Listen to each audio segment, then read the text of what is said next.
Welcome to the Informed Pregnancy and Parenting Podcast. I'm your host, Dr. Elliot Berlin, and you have tuned into the before episode of another before and after birth story. My guest today is an 18-year veteran of the television industry. She spent the first half of her career working on little-known reality shows such as MTV's The Real World, Project Runway, and Keeping Up with the Kardashians. Currently, she's the head of production at Transition Productions, now specializing in live and documentary sports content for NBC, ESPN, and HBO, and where she and her producing team were nominated for a Sports Emmy in 2016. She is a proud native New Yorker, now residing with her husband here in Venice, California, and they're getting ready for a transition of their own in the not-too-distant future. Erica Ciccone Clancy, welcome to the podcast. Thanks for having me, Dr. Did I say it right? You did. You did great. I thought you were kidding when you said that. Nope, you got it right. So, there's so many fascinating things about you. I don't know where to start. Let's just start where you're from originally. Sure. So I'm originally from New York City, born and raised in Queens. Yeah.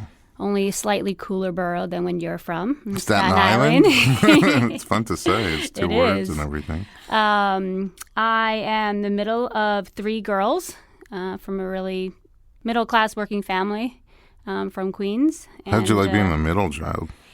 I think it explains a lot once you get to know me. I think it explains a lot about my personality and my quirks. And, we're from a really close-knit Italian family, so we're very loud and very passionate, but also very close and very involved in each other's lives. Like the five of you are very close? Yeah, everybody, like our entire family. Or extended too? Our extended family as well, yeah. Does anybody else live here? Nobody else lives here. Oh. Yeah, I am the black sheep of my family, I like to say I do the things I say I'm going to do, and one of them was to move here, and 10 years later, here I am.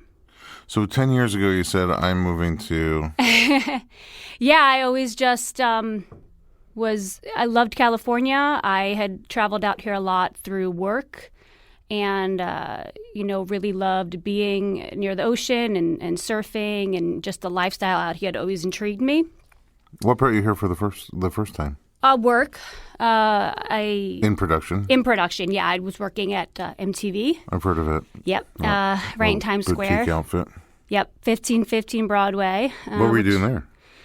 Is that where you started in production? That is how I started in production. I was a very young intern there. I started interning there before I graduated college. Oh, cool. Kind of just knew what I wanted to do. I went to the University of Stony Brook, which is a state school in New York, and it's kind of far away from the city, but close enough to be able to commute in every day. So I would, a few days a week, jump on the LIR right on my campus and be in the middle of the city, and started my internship there.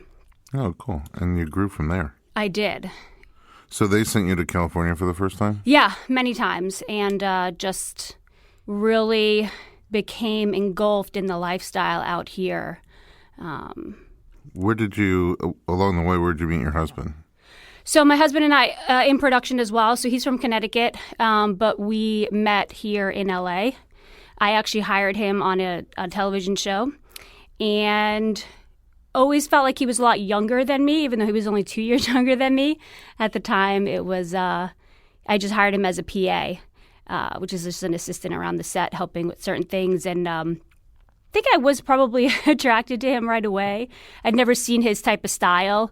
Like, even though he was a Connecticut boy, he had this really cool, like, surfer skater style with the Vans and the high socks. And it kind of definitely piqued my interest. But we were friends for many, many years. And every time I came to LA, I would hire him because of his talents. Living here and he was already here. living here. Yeah, exactly. So when I came out for work, I would hire him.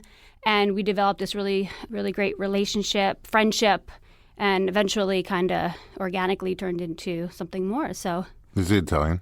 He is Italian and Irish, hence the Clancy. Oh, yeah. I see. So half and half. Yeah. I mean, growing up in New York on the East Coast was such a huge part of my personality still. Like, even though I've lived here for a decade, I tend to still identify very closely with my New York roots, which I think is something that you and I had we bonded over right away. Well, you came in with the accent. I was like, it's like a taste of home. Yeah. I call it my bi-coastal identity crisis. You know, people are like, where are you from? And I'm like, well, I'm from New York, but I live here in Venice. I think it'll always be a part of my personality and what I tend to always identify with, which keeps you really grounded. You can't take the New Yorker out of a New You Yorker. cannot. You It's cannot. like when we moved to Georgia, my wife and I are both from Staten Island. Yep. When we moved to Georgia, we kind of started to lose our accent. I didn't even realize it. It just kind of melts away a little bit.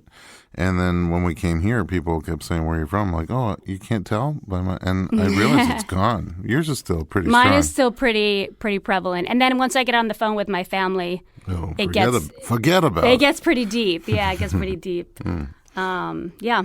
So growing up was really cool. Like my mom growing up was a dancer.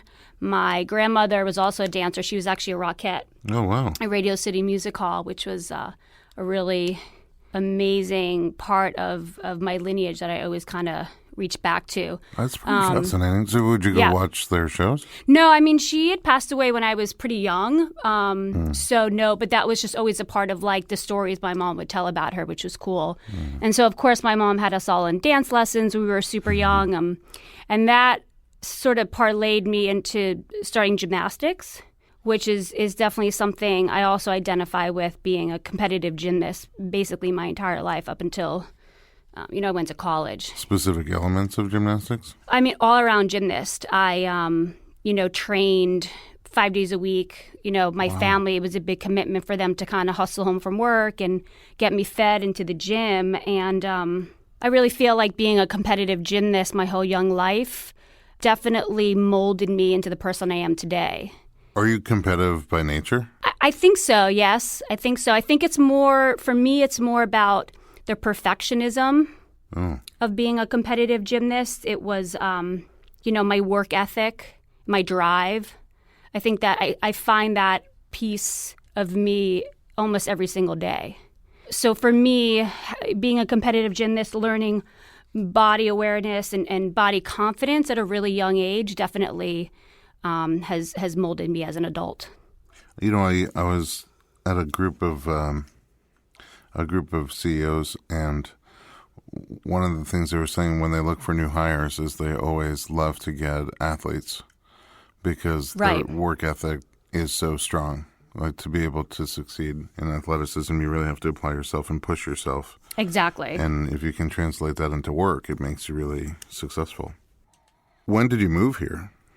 I've been here almost a decade. So, 9 years ago, it was a sort of natural progression. I love New York City.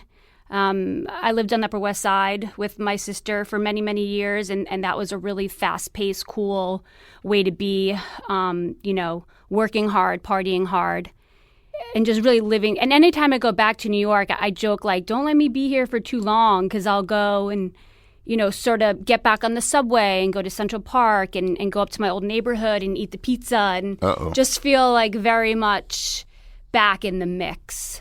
So no matter how long I live in LA or travel, anytime I go back to the city, it's like nothing ever changed. So I'll always have that, but the West Coast life has definitely agreed with me in many, many ways that I don't think that, I could ever see myself being back in the city. How long were you guys like already in a relationship when you moved here? No. I think it was definitely something that, prompted the move in a small way. Just, having seen how, somebody else from the East Coast would, come out here and work in production and kind of follow their dream of doing something cool in a different place. But I was sort of already on that track. And I think, being with my husband, Dave, was something that moved it along slightly. But I was definitely very much doing my own thing. I moved into this amazing, studio kind of little apartment in Venice Beach, right on the Speedway over there, and right by Muscle Beach, and lived there for 5 years on my own. Actually, we've been together. We just got married last year. We've been together over about 9 years now. But we didn't live together for very long. I think that was just something that I stayed really firm in, and I think it's kind of helped us stay really strong in our relationship. We didn't kind of jump into things too quickly. So a 9-year jump. A 9-year jump. I mean, it took us 9 years to get married. Congratulations. Thank you. We just had our year wedding anniversary, so it's special for sure. That's awesome. Yeah. And so did you, even though it took 9 years to jump into marriage, did you Yep. think about having kids right after, or? Yeah, we always knew we wanted a family and got married and kind of enjoyed married life for a few months. Didn't really put too much pressure on, let's start a family right away. But after a few months, we're like, okay, let's start trying. And I'm 38, so it could have really went either way for me. One of my sisters got pregnant really quickly and easily, and the other sister didn't. So she had IVF with her 2 kids. And, my mom had 3 kids, but also miscarried with twins. So, it kind of was a crapshoot. So my husband and I were like, let's just try, famous fucking last words. Let's just start trying. And, we were in a committed relationship, and I was never, and this might be too much information, but I was never on birth control. I know it's kind of a hot topic, but I don't want to say never, but I was on birth control for a very short amount of time.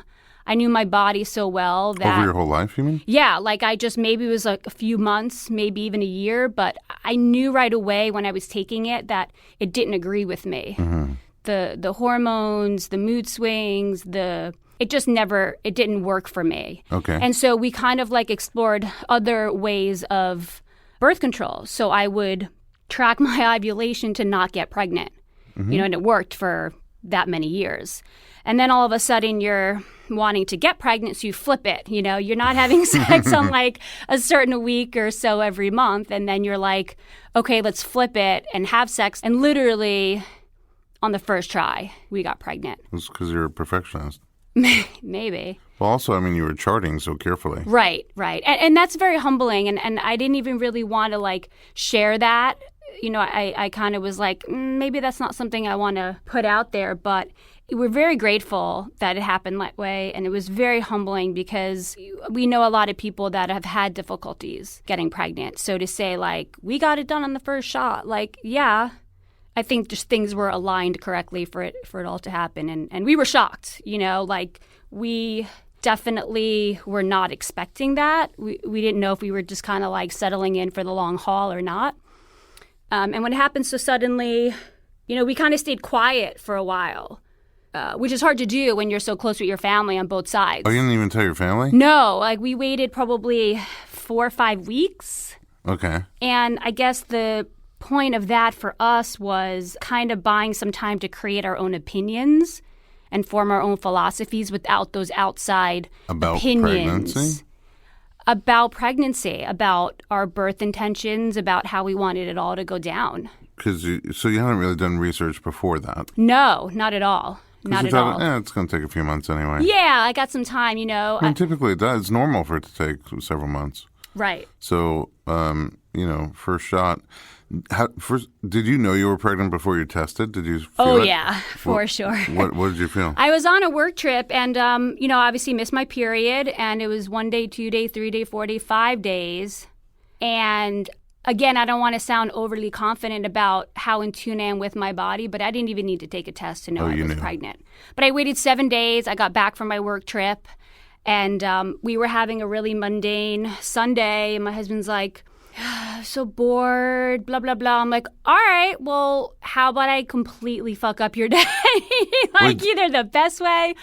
Yeah, it was just so you didn't tell him that you were late? I did not, no. Not till I got home from my work trip was I knew. In my body, I knew. But, yeah, I just was like, okay. And I was contemplating it all day, maybe we should go take a bike ride. Maybe we should have a beer, I knew that the minute we took the test, it was going to change everything in a matter of minutes. So, we took the test and I put it down on the counter and I was like, I can't even look. You look. And he said something like, I was like, what does it say? He said, well, it says 2 words. Or no, it says a word or something, And I was like, it took me a minute to register. Is it? Anyway. Yeah, and then it's so intense how everything changes in a moment. And no, I hadn't planned anything. I pulled from some birth stories from my family, specifically my sister and my sister-in-law. And this is a funny story I tell. is that, two people I really respect in my life, my sister and my sister-in-law. One of them had her first child a few years ago, and I said, Courtney, how was it? There was this one particular line that she had used that stuck in my head. She said, Erica, when I got rolled out of that hospital room, like from the birthing room into like the recovery room, she said, I looked back and I said, a fucking massacre occurred in that room.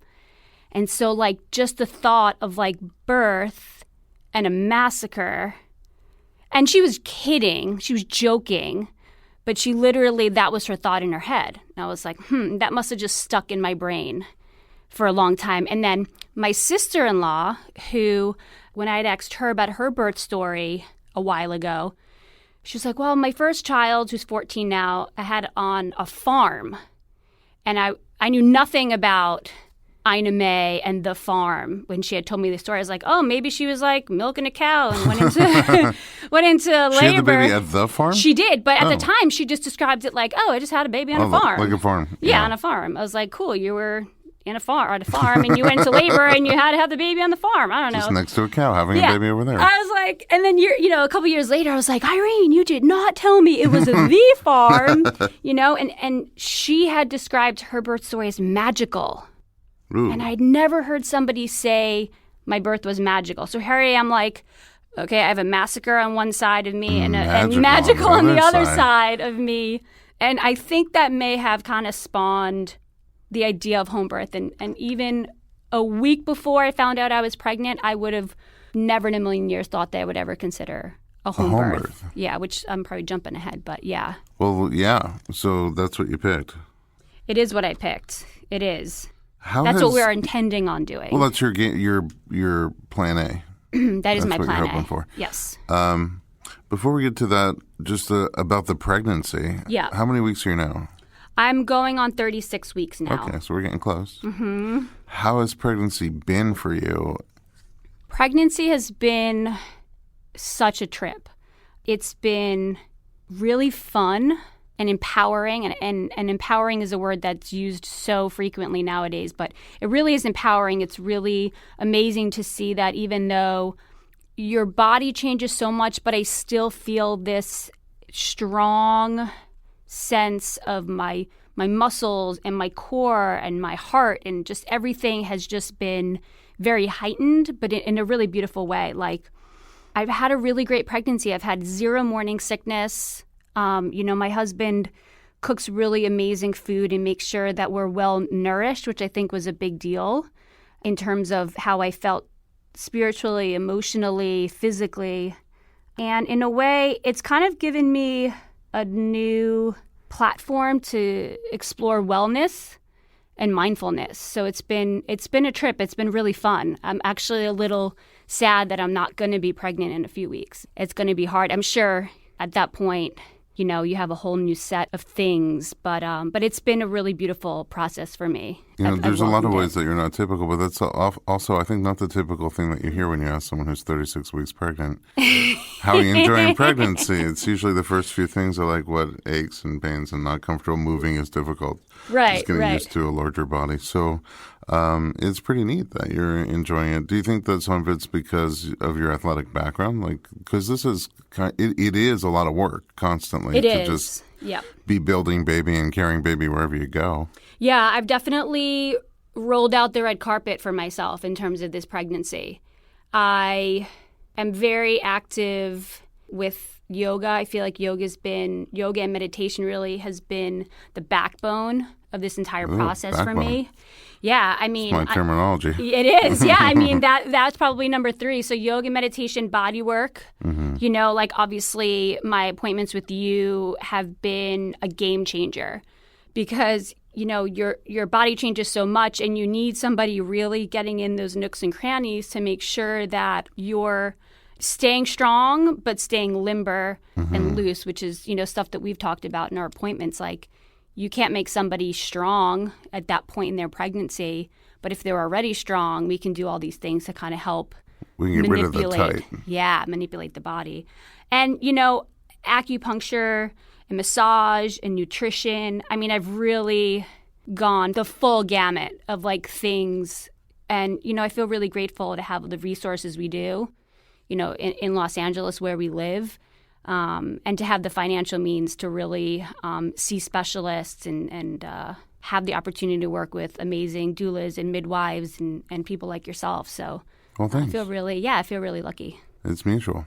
Thank you.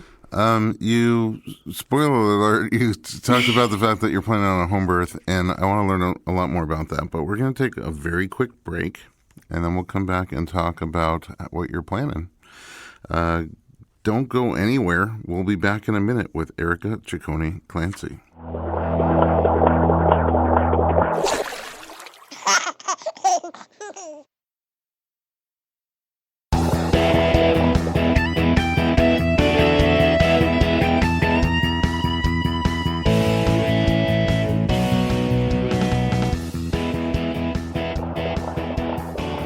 Welcome back to the Informed Pregnancy and Parenting Podcast. I'm your host, Dr. Elliot Berlin, and we're continuing our fascinating journey with Erica Ciccone Clancy. So you're having a home birth. You had on one shoulder, you had massacre. On the other shoulder, you had magic. And it sounds like you wanted to gravitate towards magic.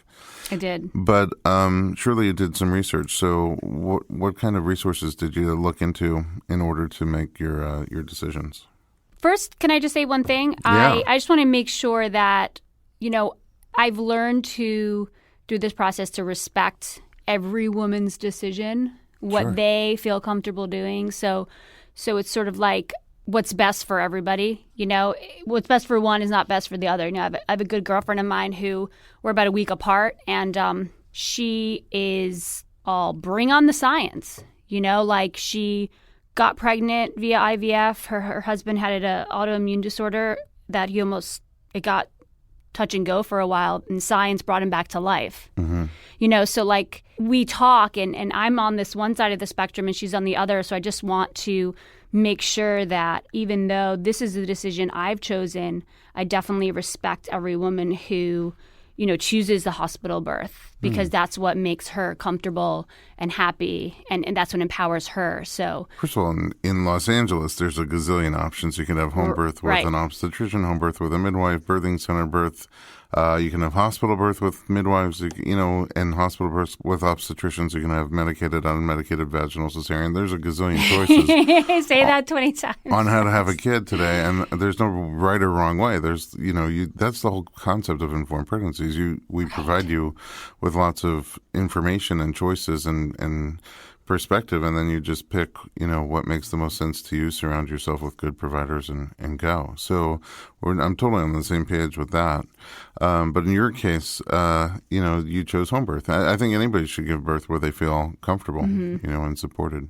I mean, for me, of course, you start out with the what do you read, what do you watch, what do you listen to shape your birth intentions. And obviously, we did all that research, all the books, For me, Ina May was a big push. I read her guide to childbirth. Like even now today, every night I read Spiritual Midwifery, all those beautiful birth stories. Kind of helps me fall asleep with a clear and happy thoughts in my brain in terms of birthing.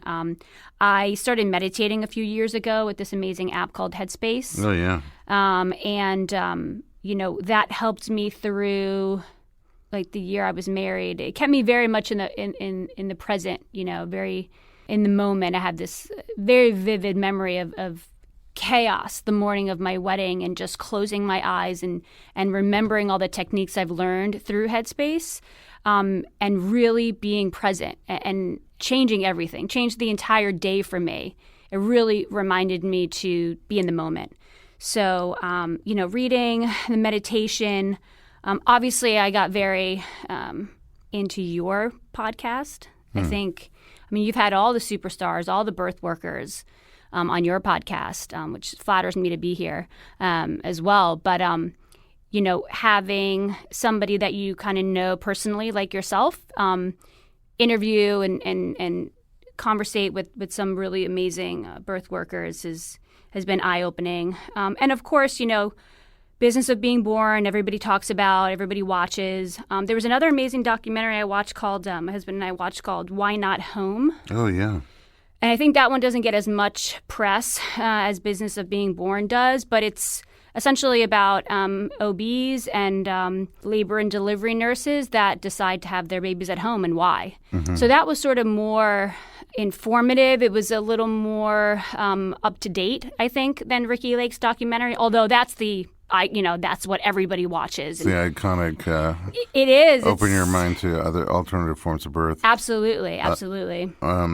So it's interesting because when I first came to California, I didn't really know anybody who had home birth ever. And this is probably about 15 years ago. And the first time I heard about it, I thought, oh, that's a very specific type of person. And I pictured like tree-hugging, Prius-driving, vegan hippie, and then slowly but surely I started to meet other people, also an obstetrician who had her babies at home and other professionals who had their babies at home, just very, very diverse different types of cultures and backgrounds and ethnicities. And they couldn't be more similar in other ways, and they were all choosing to have home birth. And you started to realize it's deeper than that. And so also, like, originally, if I had a picture, that home birth image that I originally had in my mind, you would not have fit into it. Yeah, I don't think I would at all. I don't.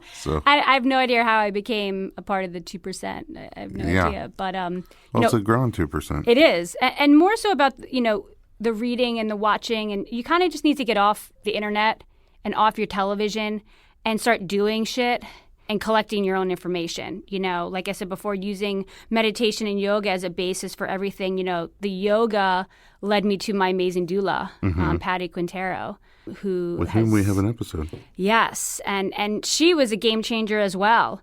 In terms of her spirituality and the way her company Uma Mother is looking at this process.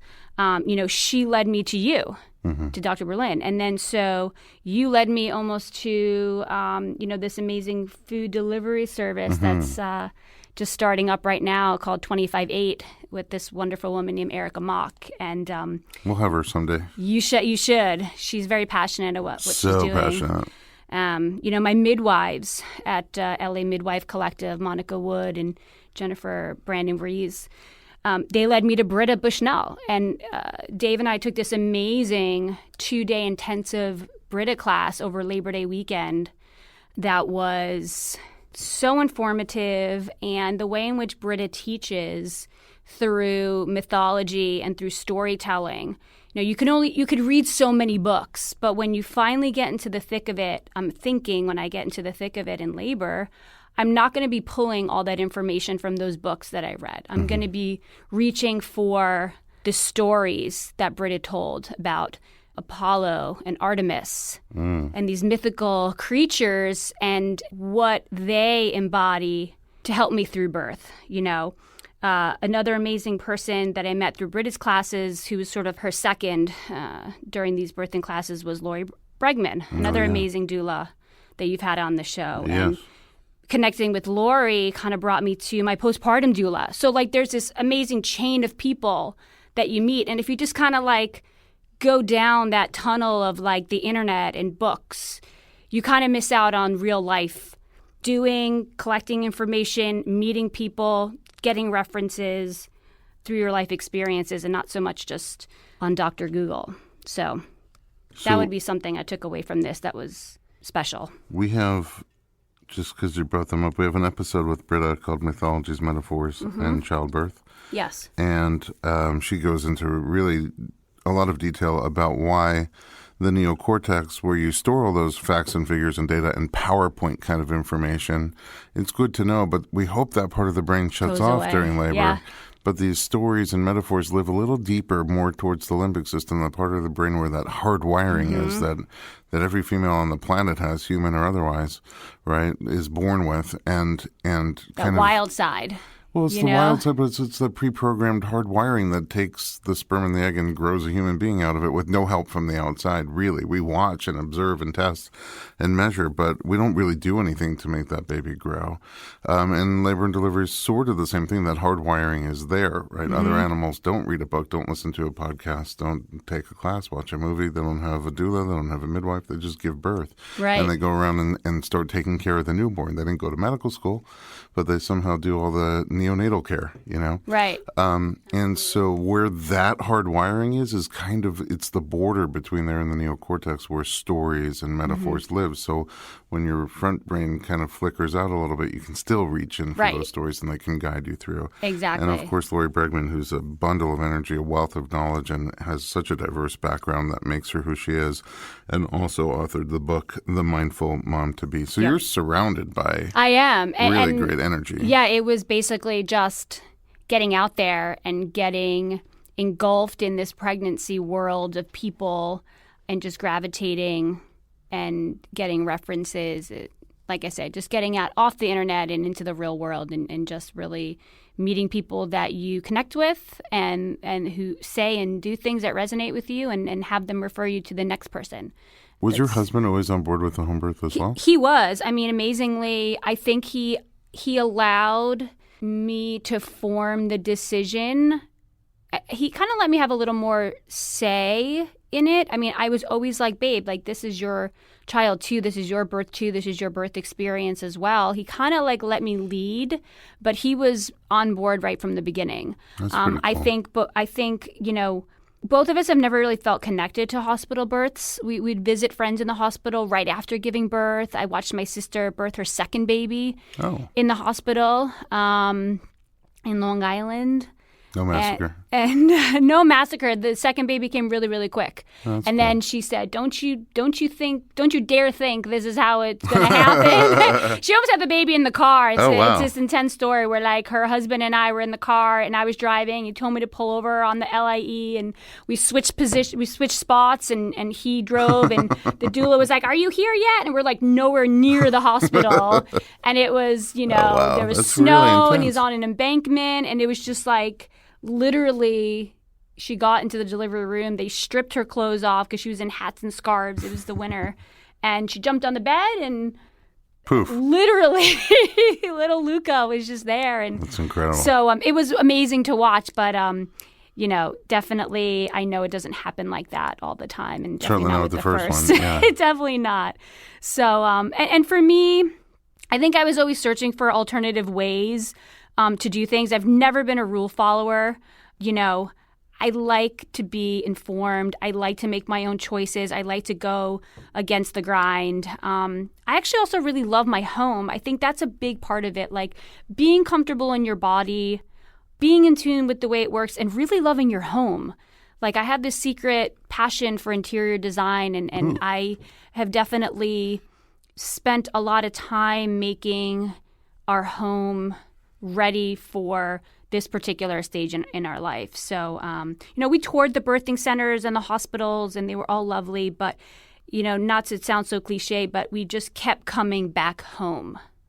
And it just felt like we could do this.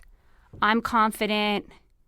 And I know birth is unpredictable, but it would be nice to at least control some things like your environment and your choices and your sheet count. You always bring sheets with you. I know. I just, even though I know you have to get the, we're doing our birth kit right now, like our shopping list of things, and you have to get the shitty sheets because they're just going to get destroyed. But I could still be on my Casper mattress, but with 4 layers of crummy sheets protection. That you don't mind throwing away. Exactly. So far you mentioned your husband is coming. You have a midwife. You have 2 midwives. Yes, I have a team of midwives and my doula. Correct, Patty Quintero. I think that the food and the nutrition is a really big part of my birth day. I want to make sure, like, we even entertained the idea of having a chef come and doing a craft service spread and having this beautiful food and keeping everybody really nourished. I think that that's the producer. And that might lure you there. You know what I'm saying? Like, what's you could that? be. I might be there. Yeah, I mean, well, now joke that you about mentioned it, craft services, I'm in. The teas and the cold brew and the kitchery and all the wonderful food. I think that when you hear stories of people who attempt to do the home birth and it doesn't happen a lot of times, it's not for an emergency. It's because of exhaustion. And I know that's a very real possibility, but I also feel like keeping everybody fed, and this is from production. This is such like a television production thing. Like, this is producer turned reproducer. It is. Like, keep the crafty going. Like, do not skimp on that craft service because it keeps everyone those strong. Brownie bites are good. Those gluten-free brownie bites are what's going to keep people going into that 12th, 13th, 14th hour. Mm-hmm. And so I'm kind of like taking that bit of my everyday life and using that in my birth That's kind plan. of how my role at birth actually turns in anyway, because in production, when I first came here, we had this company, Production Carousage, and that's what directors would say is like, if you come do chair massage, then you can take somebody who's fatigued and running out of steam and just give them another 2 or 3 hours. Absolutely. And Dave and I definitely... Are you filming it? We're not filming it. My husband's a amazing creative still photographer. Okay. So we are a still photography family as opposed to video. Oh. So well, it's fine. Nobody really ever watches video. I produce television, so No, I'm not saying that home video. Oh, I'm yeah. just saying we have hours and hours and gigabytes and gigabytes. Sure. It's not really easy to go back to it, but if you have an album, you have pictures, it's a lot easier. Yeah, I think it's important for him to utilize his passion within the birthing process and take some really beautiful still photos. He's very into recently. He has like a 1930s 4x5 camera that we used at our wedding, and he hikes it up mountains in Hawaii and takes these amazing 4x5 so cool. photos up there. So I think he'll bust out some of that in terms of still photography, but I don't have much desire to video it. I have a question. Has your family been on board? I know at first you didn't even tell them you were pregnant because you wanted to think about your options. It's hard, yeah. You talk to them every day, and how? I'm good. Yeah, I'm good. But it was important. Blah. It was important. You didn't get any morning sickness, so yeah, I you didn't. could hide it better. Yeah. Because the advice is going to come. We just delayed it for a few weeks. Fair enough. Yeah. How do they feel about your home birth plan? I think they are very much on board. They're super supportive. I mean, our family's always been very open-minded. I think I had to explain to them my reasoning. And maybe if they're not 100% comfortable with it, I think they want to make sure that I feel completely supported. So they're on board, and my husband's side of the family, because we did have, one person, my sister-in-law, that did have a farm birth. And with her second child, she attempted a home birth. And when she went into labor, she had meconium in her water. So she had to transfer to a wonderful hospital in Brooklyn and still had an amazing second birth. But I think she kind of broke in the family for that. Somebody's already walked through the cornfield. Sort of, yeah. But and by the way, that's what makes home birth safe is that midwives are pretty skilled at seeing, who's a good candidate for staying at home and who isn't. And they only take, clients who make a good midwife will only take good clients who make sense for home birth. As soon as there's a pink flag, then we transfer care naturally to a hospital setting. So. Right. And we did do the doctor thing for the first couple weeks. I just felt like, and this might sound ridiculous, but if you're low risk and you're healthy, and I feel like even at 38, I'm probably healthier than half the 20-year-olds I know. I don't know many 20-year-olds, but if I did, I'm sure I am way healthier than them. But I just always found it odd that you would see an OBGYN who essentially, in my eyes, is a surgeon for your prenatal care. And maybe that's really naive to say, but I think in some other countries, you typically would see a midwife throughout your whole pregnancy, and then the doctor's there in case anything more medical pops up that needs to be addressed by a medical doctor or a surgeon. Right. But, I think a lot of people scratch their heads and wonder why, for a typical routine low-risk pregnancy, our system doesn't provide for someone who is not a surgeon, whose tools of the trade are not drugs and surgery, to guide you, manage you, help you, and support you in your pregnancy. Because essentially it's cheaper. I mean, not for us, because you have to sort of, pay out of pocket. Like the realness of the home birth. In our system, midwives end up being more expensive. But if that was built into the healthcare system, like it is in other countries, then childbirth should conceivably, no pun intended, cost us less. Right. Do you have concerns about the intensity or very specific comfort measures that you plan to fall back on? Mm-hmm. I think that something I've learned through, especially in the Brita classes, is that in labor, pain equals progress, right? So I'm kind of in a weirdly masochistic way welcoming the pain. And I think to kind of draw back on my life, my young life as an athlete, especially as a gymnast, you learn to push through a lot of pain, a lot of injuries. So I'm hoping I can kind of channel that. But in a way, I think I've learned to take the word pain or intensity and almost welcome it, because that means things are moving along, right? Mm-hmm. I think I have a pretty high threshold for pain. I think just, again, from being a gymnast, you just learn to push through a lot of pain and intensity for the ultimate goal. And I'm setting myself up, hopefully, with a lot of great comfort measures, with my doula and the freedom of movement and my yoga ball and the rebozo and all those really cool pain coping techniques that we've kind of learned, my husband and I, to deal with that. But I think there's still that unknown. I feel like I want to make sure I'm doing everything I can to prepare. Like in gymnastics, it's you're training so long and hard, all these hours for this, these 4 events. Mm-hmm. And you could just have a bad day. And that doesn't mean you didn't train really, really hard. That just means you had a bad day and you fell off beam, or you stumbled out of bounds on floor exercise. But I think all the work is in the preparation. And then you kind of have to just let it go and see what happens. And I know it's not going to be easy. It's not called labor for nothing. Yeah. But it's so inspiring just to even hear you talk about that background in gymnastics and how perfectionist you have to be, and you push through and you train and it's something that is, I didn't necessarily have that growing up. Like you talk about stumbling out of bounds on the mat, and I'm sometimes fall out of bed watching Netflix. It's not exactly the same, but I'm just saying the next day you get up and you try again. You watch more Netflix. And right, you probably train really hard to stay in bed watching Netflix, but every move over now to and the then middle. you fall out. You learn. You learn. Don't be hanging off the edge if you're holding onto the remote and falling asleep. Yeah. I'm very inspired by you, and I do Thank think I do think that it's that mindset of being able to sort of mind over body, right, is what you had to do, and then Headspace helps you with that even more. Your meditations and your yoga really. Trying to score you some sponsors here.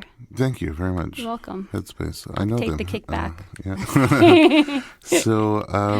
I don't know. I'm excited. I even during the pregnancy, I look forward to our visits together. You inspire me in a lot of different ways.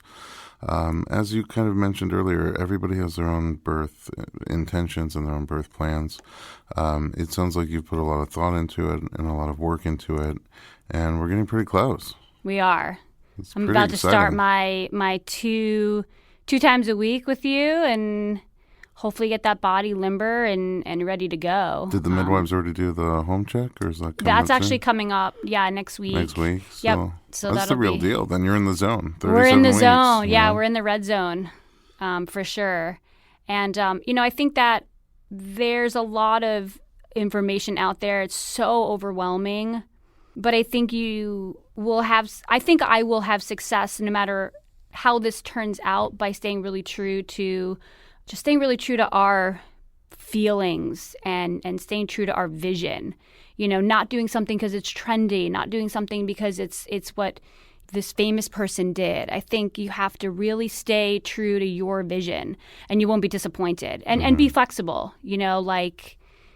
that's a really terrible gymnastics pun, but to stay flexible, That's true. And we definitely are not engaging too hard in the what happens if we transfer, what happens if we find out that transferring is the next best thing. Mm-hmm. We will prepare for it, but I think to stay in a certain mindset is what we're going for. I love it. Yeah, and connecting with your husband throughout this whole process has been probably the number one technique I've learned, is you're not in this alone. I have a great partner, and all the doulas and all the home chefs and midwives in the world really aren't going to compare to me pulling from the the strong relationship I have with my husband and having this journey with him. And when shit hits the fan, him being okay if I tell him to go fuck himself, because I probably will. And he laughs when we say that, but he knows that's just all out of love, and he's got a pretty thick skin, and he knows we're in this together. So it's amazing that you feel strong enough and safe enough in your relationship to be able to just express whatever you're feeling, including that.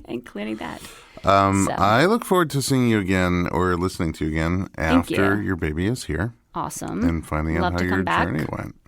And I'll see you in the morning. We have an 8:15. And I'll see you tomorrow morning at 8:15. We might as well just 8:15. hang out all night. Because I guess at home you don't realize it's pretty late now. Okay. Thanks so much for being here, Erica. Thank you for having me. At home, thanks for listening to the Informed Pregnancy Podcast. If you like our show, go ahead and share us with your friends and take a moment to give us some feedback, either in your podcast app or by writing to info@informedpregnancy.com.